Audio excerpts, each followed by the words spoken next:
So in the Mobility of the Future study, you did substantial work looking at people's attitudes about vehicle ownership and usage. Could you tell us more about your program?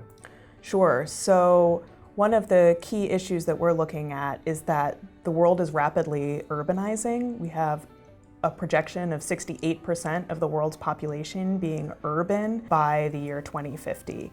And what that means is we're going to have an increase in demand for urban mobility, and this is already putting strain on our urban transportation systems.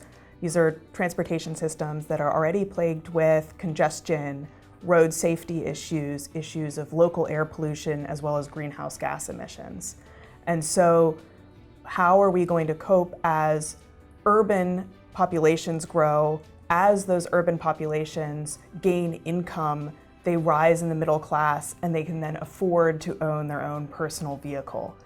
And really what it comes down to is that our cities don't have the space physically, socially, environmentally to be able to accommodate that growth in vehicle miles on our roads. And so how can we understand the motivations behind personal internal combustion engine vehicle use and understand how we can shift people towards more sustainable transportation?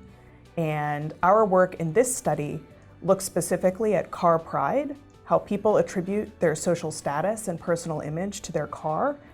And so examples of this are things like, I drive a minivan because I really value my family and I want people to know that I value my family. I want it to be a symbol that I value my family. It might be that I drive a Tesla because I really want to be seen as environmentally conscious or as a social technological innovator.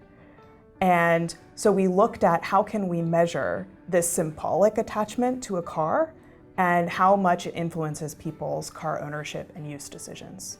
And what we found is that it's highly influential. It's actually as predictive of the likelihood of owning a car as a person's income. And we also looked at this across a really large sample of an international individuals, 42,000 people across 51 countries.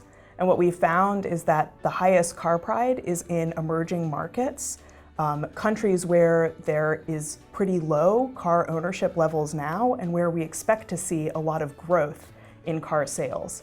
And what this means is that these attitudes may be driving even additional demand beyond what we might project by population and income growth alone.